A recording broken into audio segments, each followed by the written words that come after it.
Well, joining me now is Anthony Seaboyer, military and national security expert. Anthony, great to have you along with us. Thanks for having me.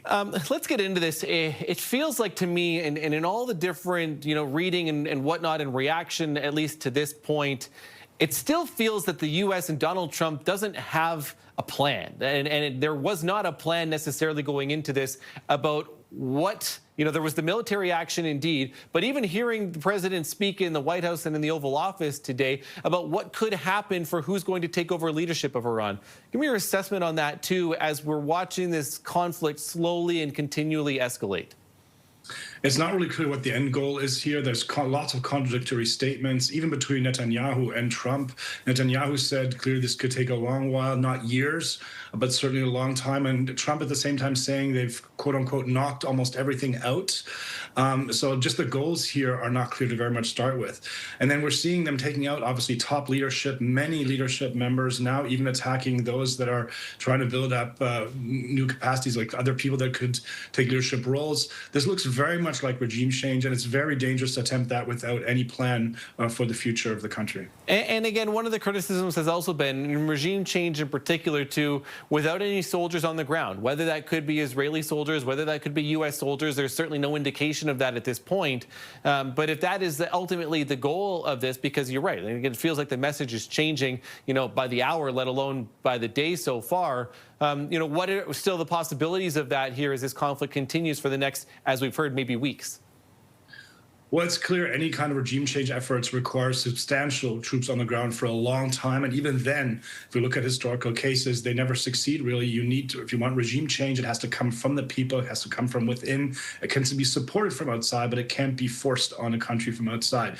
So it's just going to be a very difficult challenge to do that. Certainly impossible from a national security perspective to do this without boots on the ground. The key question here is, too, like, what does his base think about this? He won the elections on America First policy. This is certainly not America First policy in the sense it's costing the U.S. a lot, costing lives of U.S. soldiers. And there's really no clear reason, from a national security perspective at least, why this would be necessary right now. I want to ask you, too, about, even from the military perspective, too, about Spain and the comments about Spain and not, that country not giving the U.S. permission to use its bases in order to help with this attack and at least the initial attack. What do you make of that, too, especially with a country at this point and hearing that from Donald Trump today? I can't hear you. Sorry, Anthony, you still got me there? Yes, I hear you now, but I heard just the very last of your sentences. Yeah, I want to ask about Spain. I was asking about Spain and that country not allowing the U.S. to use their bases. What do you make of that and hearing that from Donald Trump today? Well, it's surprising. They have a close alliance, of course, through NATO with the United States, but it's also not entirely surprising in the sense that there are big differences between European partners in terms of supporting the U.S. on this. This was not coordinated with European Union member states, with NATO member states, certainly not supported. A lot of coming out now and saying that they're happy with the end goals that are happening in a sense, but they're not happy how it's being done. So this is, I think, a clear sign. We've seen other countries also be very hesitant of supporting this operation. This leads to the question, why now? Why are we seeing this? And is there really, like he said, like Trump said, an actual imminent attack that was coming up from Iran against the U.S., which many experts highly doubt? Yeah, and which, again, we have seen no intelligence. At least that's what members of the Trump administration or the Pentagon have said at a couple of different points. And the president has offered, again, no proof either to that was actually the case, too. So let me ask you about the timeline as well. We've heard differing accounts, the latest, I think, from Donald Trump saying 4 or 5 weeks.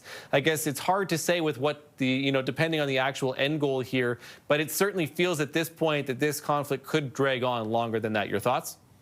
Absolutely. That's clearly the case. If we listen to Netanyahu's claims on this, certainly this is a much longer term operation, more than months. And that raises, of course, questions going to the real goal of all this. And if there is no evidence, the Pentagon clearly saying there was no evidence of an imminent attack, and even what would an imminent attack look like? Like a much more stronger country like the United States, obviously, why would a weaker country attack such a strong country in the first place?